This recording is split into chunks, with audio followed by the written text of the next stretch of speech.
Саламатсыздар ма, оқушылар? Саламатсыздар. Отырамыз.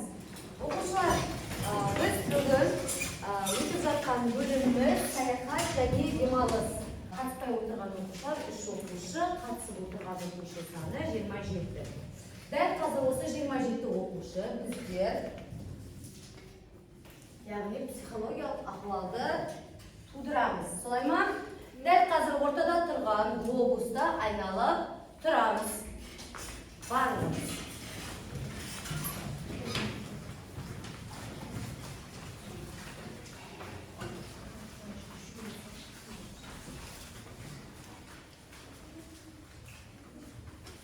Үш шапалақ әдісін білеміз ғой, я? Мен айтам, сол бойынша. Жарайды ма? Кеттік. Бір-бірімізді тыңдаймыз ба?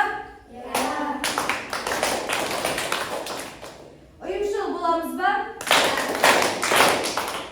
Белсенділік танытамыз ба? Олай болса, дәл қазір кезекпен менің алдымнан мына ұшақ билеттерін біртіндеп алатын боламыз. Қараңыздар. Бір саны түскендер бірінші қатарға, бірінші топқа, екіншісі екінші топқа, үшіншісі 3, 4, 5. Жарайды ғой?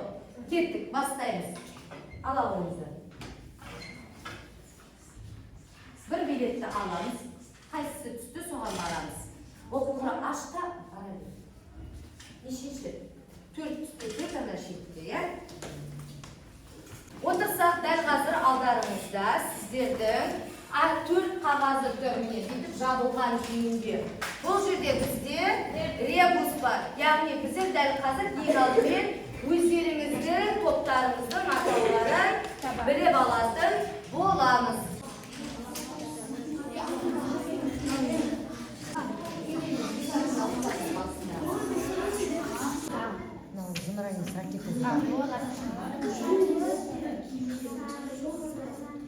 Қандай сөз шықты көрсетуде? Терминдерден ребуста. Бізге берілген ребуста шолпан деген сөз шықты.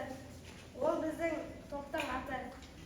Қалай шығады? Сөзге келсек, қолдан қ әрпін алып тастасақ, ол жол және пата дегенде артқа үш әрпін алып тастасақ, па дана екі әрпін алып тастасақ, Сонда шолпан сөз шықты.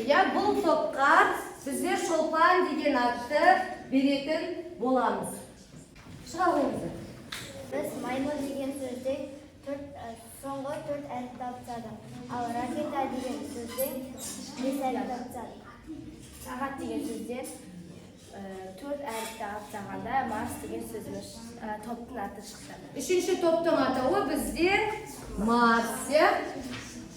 Отыра қойыңыздар. Нұрайза, шыға қойыңыздар. Біз садақ деген сөздің 3 әріпін алып тастадық. Осыны ара деген сөзден бір әріптен алып тастадық.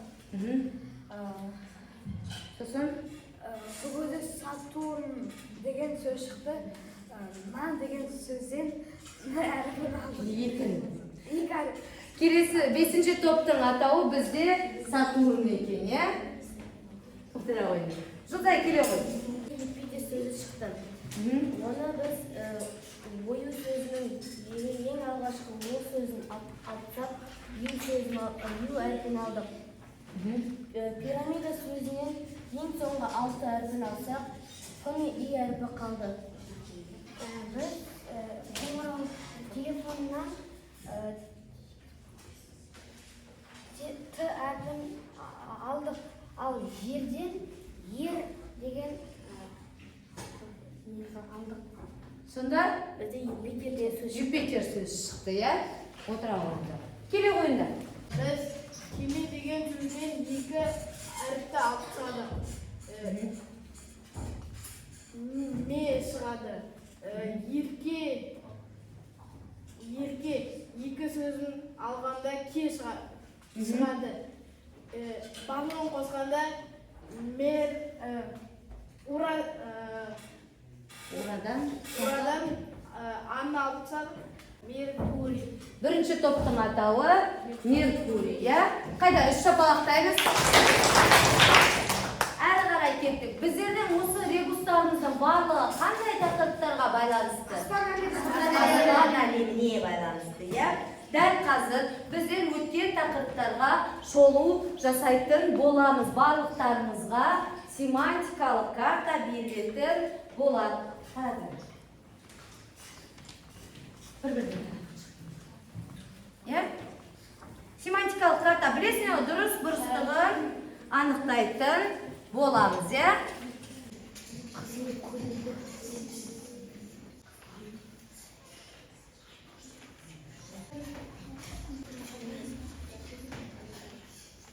Семантикалық карта бойынша біздерде қазір алғашқы екі сөзді кім талдайды? Сөз таптары, бесінші дәптер.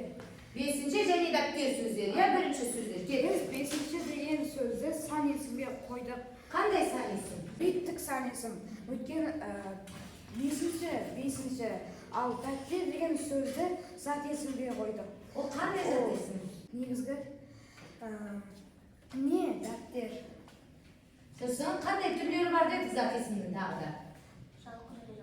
Жалпы және жалпы. Қайсысы? Жалпы. Жалпы, иә. Сосын біз ұстаймыз, ұстамаймыз. Деректі және дерексіз. Қайсысы? Ол деректіге жатады, өйткені көзге көрінеді, қолға ұсталмайды. Аға, жақсы. Келесі екі сөзді кім оқиды бізге? Жылдай оқу ғой. Келесі екі сөзіміз қызыл және көңілді. Қызылды сын жатқызамыз. Себебі ол түсін білдіріп тұр. Көңілдіні да сын есімге жатқызамыз. Ол адамның көңіл күйін білдіріп тұр. Кеттік. Сын есім қалай бөлінеді біздерде? Қатыстық және сапалы. Қайсысына жатады? Қызыл қатыстыққа жатады. Себебі ол ешқандай зат есімнен құралған жоқ. Қатыстыққа жатады ма? Сапалыққа жатады. Сапалы, яғни заттың сапасын білдіріп тұр, иә? Кеттік көңілді. Көңілді ол қатыстыққа жатады. Себебі ол көңіл не зат есімнен шығып тұр. Туынды сын есім жасап тұр, және де белгілі бір затқа қатысты болып тұр, иә? Әрі қарай кеттік. Екі сөзді сызғыш және он сөзін бізде айтады. Нұрсұлтан, айтады. Сызғыш зат есімге жатады. Оны көре аламыз, ұстай аламыз. Яғни деректі, иә? Деректі. Он деген сан есімін қоямыз. Келесі екі сөз, соңғы екі сөзді кім оқиды? Нарғыз оқи ғой. Айнұр деген есімді біз зат есімге қоямыз. Өйткені адамның атымен кім деген сұраққа жауап берді. Және де терезе ол тағы да зат есім болып саналады. Әрі қарай зат есімнің түрлері бар ғой бізде, иә, ішінде бөлінеді, иә? Жалпы болып бөлінеді, деректі болып бөлінеді, иә? Айнұр есім ол жалпы. Жалпы, ал терезе? Жалпы ол. Аға, содан кейін деректі ма, дерексіз бар? Терезе деректі. Айнұр? Деректі. Деректі болып келеді, иә? Әрі қарай кеттік. Семантикалық карта түзететіндерімізді түзеттік па? Мерей, аяғы түзеттік па? Түзеттіңдер ма? Біз көрсеттік, иә? Өйткені жаңа ғана мен сіздердің қолдарыңызға паспорт берген болатынмын. Ол паспорттың сыртында бізде раскраска, яғни боялмалы сурет тұр, иә? Сол бойынша егер қате болған жағдайда суретті толық боямаймыз. Осы бойынша бағаланатын боламыз. Жарайды ма? Әрі қарай кеттік. Дәл қазір сіздерге сұрақ қоятын боламыз. Сол сұрақтарға жауап береміз, иә? Біздің өтіп жатқан тақырыбымыз, яғни ғарыш әлеміне байланысты, иә? Саяхатшы, ғарышкер дегеніміз кімдер? Нарғыз. Ғарышқа барып келген Тоқтар Әубәкір және де бірінші иттер Лайка, Стрелка. Яғни саяхатшылар, иә? Ғарыш әлеміне саяхат жасаған адамдарды саяхатшы, ғарышкер дейміз, иә? Тағы да қосатын ойларыңыз бар ма саяхатшы, ғарышкерге? Айта ғой. Ең бірінші адам ұшқан Юрий Гагарин болған. Ол Байқоңыр, Қазақстан облысында ұшқан. Дұрыс айтасыңдар, иә? Әрі қарай кеттік. Саяхатшы, ғарышкерлерді демек білеміз, иә? Тағы кімдер бар? Тоқтар Әубәкіров, Юрий Гагарин, тағы кімдер бар? Талғат Мұсабаев бар. Айдын Айымбетов бар, иә? Сосын қызықты деректерге мен кеше шолу жасап кеттім. Кімдер ұшты дедім адамдардан бөлек? Жануарлар. Қандай жануарлар? Иттер ұшты, сосын маймыл ұшты, мысық ұшты дедік, иә? Әрі қарай кеттік. Алғашқы қазақ ғарышкері кім? Тоқтар Әубәкіров. Қай жылы ұшқанын білеміз ба? 61 жылы ұшты, иә? Дәл қазір барлықтарымыз видеоға тоқталып өтейік, иә?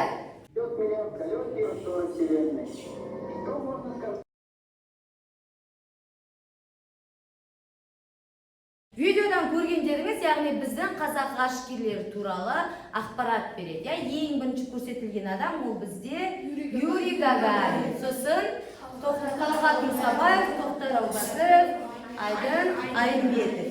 Дәл қазір алдарыңызда не тұр? Постер тұр. Көрдіңіздер ғой? А4 қағаздар тұр. Мен кеше түрлі қаламдарымыз міндетті түрде болсын дедім. Осы жерде бірінші топ бізде Тоқтар Әубәкіровті жазады, екінші топ бізде Юрий Гагаринді жазады, үшінші топ бізде Талғат Мұсабаев, төртінші топ бізде Айдын Айымбетов, бесінші топ жалпы қазақ ғарышкерлеріне ұшқан кімдер жазамыз дедім? Жануарларды туралы жазамыз дедім, иә?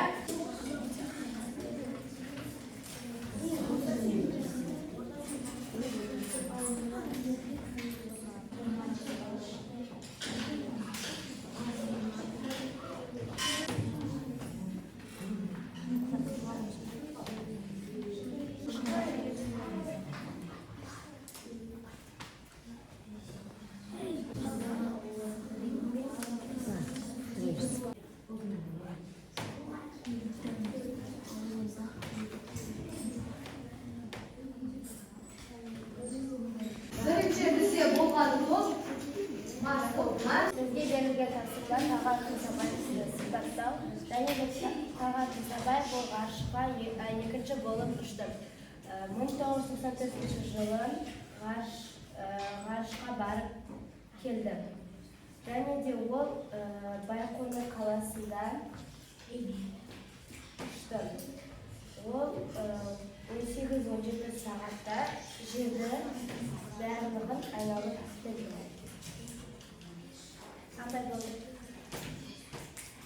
Болды ма? Үш шапалақтаймыз. Басқа айтылған ақпараттары естідіңіздер ма? Марс тобын ортаға шақырамыз. Әрі қарай Юпитер тобы. Айымбетов қазақ елінің қайраткері. Ол ғарышта 1 жыл болды. Айдын Айымбетов 22 шілде 1978 жылы дүниеге келген. Айдын Айымбетов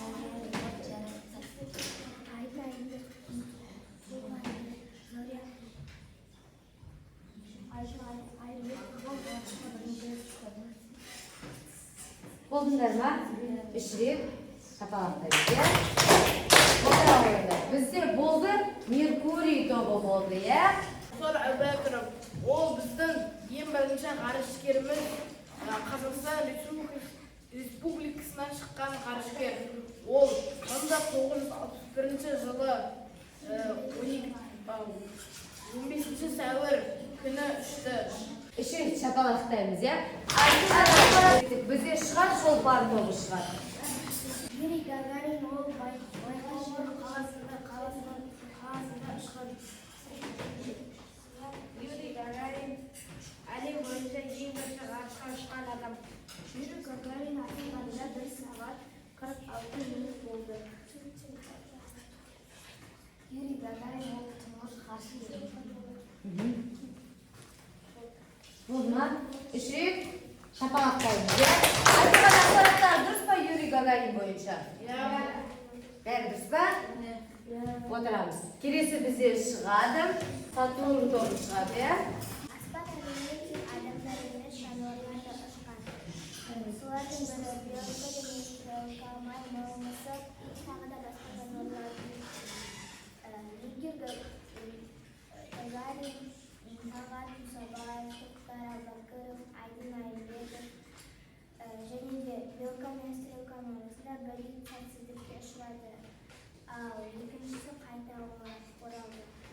жерде айналған. Жақсы, үш шапалақтарыңыз. Дәл қазір алдарыңызға сіздердің өзіндік жұмыс беретін боламын. Өзіндік жұмысқа бірінші топтан алдарыңызда конвертші Нұрсұлтан мен Олжас қатысады. Мына топта бізде Айзере бар, иә? Айзереде басқаларымыз конверттегі төл сөзді төлеу сөзге айналдырамыз. Мына топтан бізде Нұрғалым мен Ольгадан басқаларымыздың барлықтарымыз мына конверттегі сөздерді төл сөзден төлеу сөзге айналдырамыз. Қалғандарымыз қоса берсеңіздер болады.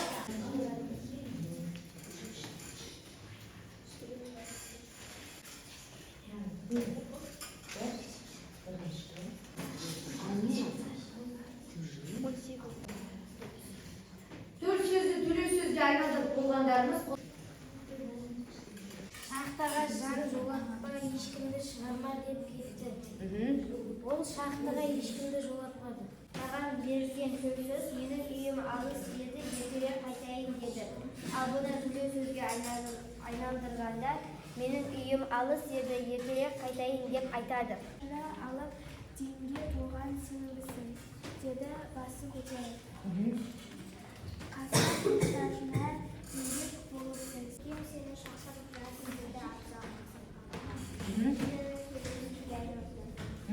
бір бала ертең тіл үйірмесінің жиналысы болады, деді үйірме бастығы. Бұл төл сөзді төлеу сөзге айналдырғанда ертең бізде тіл үйірмесінің жиналыс болады. Айта, молодец жанарғыз. Сізге айтар арызым бар, дедім мен оған. Мен осы суретті қалай да бітіру керек деп ойлады. Қарт суресі. Төлеу сөзге аударғанда осы суретті тілмен бітіру керек деп ойлады қарт суретші. Маған берілген төл сөз сенің сырыңды өсейін деп келдім, деді Гүлнұр. Және де баланы сізге бір сағатқа қалдыруыма бола ма деп сұрады айна көршісінен. Мен оны төл сөзге айналдырдым. Ол өзінің сырын айтқысы келді. Және де ол өз баласын бір сағатқа қалдыруын сұрады баласын, е? Солай бар, екінші сөйлемің дұрыста, бірінші сөйлемің дұрыс. Нұрсұлтан, айта қойшы. Әсет келді де. Әсет, шырағым, сенің әкең шақырып жатыр. Мен оны төлеу сөзге аударғанда Әсет, сенің әкең шақырып жатыр, деді Оспан. Төл сөзге айналдырдың ба? Оспан келді, Әсет шырағым, сені әкең шақырып жатыр, деді. Оспан келіп, әкесінің шақырып жатқанын айтты болады. Үйге тапсырма, екінші тапсырма, 187-ші бет. Оқушылар сабақ аяқталды, сау болыңыздар.